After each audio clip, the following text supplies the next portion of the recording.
नमस्कार, स्वागत आहे तुमचं माझ्या यूट्यूब चॅनलवर। आज बनवते मी गंगाफळीची भाजी। हे बघा, इथे मी अर्धा किलो गंगाफळ घेतलं आहे, त्याला मस्त चिरून घेतलेलं आहे। चला आता याला मी धुवून घेते मस्त स्वच्छ। इथे मी कढई ठेवून घेतली गॅसवर, गॅस चालू केलेला आहे। आता त्याच्यामध्ये टाकले मी 2 पळ्या तेल। तेल चांगलं गरम होऊ देते। तेल आपले थोडंसं गरम झालेलं आहे, त्याच्यामध्ये टाकते मी मोहरी। अर्धा चमचा मोहरी टाकते, तिला चांगली कळकळून घेते मी। मोहरी आपली छान तडतडली आहे, त्याच्यामध्ये लगेचच टाकते मी जिरं। जिऱ्याला पण मस्त 1 सेकंद तडतडू देते मी फोडणीसाठी। हे बघा, जिरं मोहरी आपली छान तडतडली। इथं मी थोडेसे जाडसर मिरची आणि लसूण बारीक खोडून घेतले आहेत, ते सगळं एकत्र टाकते मी। मिरची आणि लसूण चांगला आपण भाजून घेऊ। त्याला आपण 2 मिनिटं मस्त भाजून घेऊ मिरची आणि लसूणला, कारण की त्याचा जो वास आहे एकदम छान तो त्याच्यामध्ये उतरला पाहिजे भाजीत, त्याच्यामुळे। हे बघा, मिरची आणि लसूण हे छान 2 मिनिटात भाजले गेलेले आहेत। आता त्याच्यामध्ये टाकते मी चिरलेलं गंगाफळ। गंगाफळला 2-3 पाण्याने अख्खं पण धुवून घेतलं होतं मी, पण चिरून पण धुवून घेते। इतकी छान लागते ही भाजी पोळीसोबत किंवा आता कांदा या रोटांसोबत पण खूप छान लागते। सगळं गंगाफळ मी टाकून घेते मस्त। हे बघा, गंगाफळ मी सगळं टाकून घेतलेलं आहे। आता त्याला छान परतून घेते 2 मिनिटं। गॅसचा फ्लेम हा थोडासा फुलच ठेवायचा आहे, मीडियमपेक्षा थोडंसं जास्त राहू द्यायचा।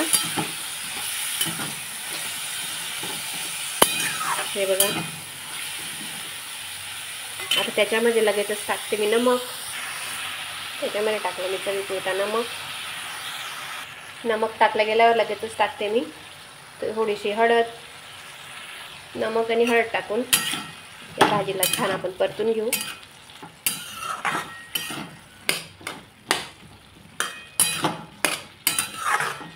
हे बघा, तुम्हाला जर गोड आवडत असेल तर त्याच्यामध्ये टाकते मी आता थोडासा गोड। तुम्ही गोड पण टाकू शकता किंवा साखर पण टाकू शकता। मी इथं थोडासा गोड टाकते, मला थोडीशी गोड आणि तिखट ही भाजी आवडते, त्याच्यामुळे। याच्यात पाणी टाकायचं नाही, असंच शिजून जाते ही वाफेतच भाजी एकदम छान। हे बघा, थोडासा गुळ मी टाकून घेतलेला आहे। आता हिला शिजू देते आणि मी तोपर्यंत आता मला थोडंसं शेंगदाण्याचं कूट टाकायचं आहे भाजी इतकी टेस्टी लागते शेंगदाण्याचं कूट टाकून। हे बघा, मी इथं मिक्सरच्या भांड्यात शेंगदाणे घेऊन घेतले आणि त्याला जाडसर दळून घेते छानपैकी। याला मी आता झाकण ठेवून शिजू देते, तोपर्यंत कूट बारीक करून घेते मी, शेंगदाणे वाटून घेते। भाजी झाकलेली होती, मी उघडून घेतली आणि त्याच्यामध्ये शेंगदाण्याचं कूट टाकते मी थोडंसं।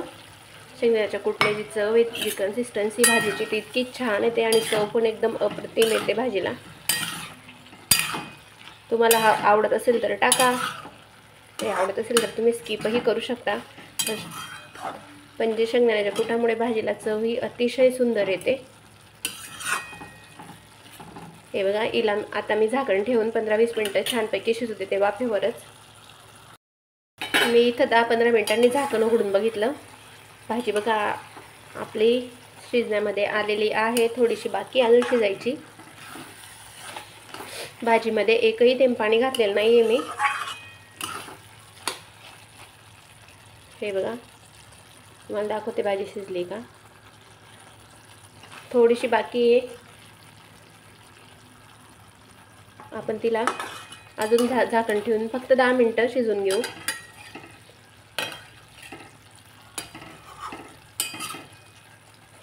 मी अजून झाकण ठेवून 10 मिनिटं शिजून घेते।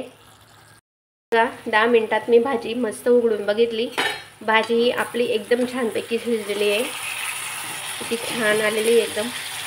खांडे गंगाफळीचे खांडे एकदम मऊसूत शिजलेले आहेत आपले। वास एकदम खमंग सुटला आहे घरात, एकदम छान वास येतोय भाजीचा। बघा, होती की नाही साधी सिंपल रेसिपी। चला, मग तुम्हाला अशाच माझ्या साध्या सोप्या रेसिपी बघण्यासाठी माझ्या चॅनलला लाईक, शेअर आणि सबस्क्राईब नक्की करा। धन्यवाद।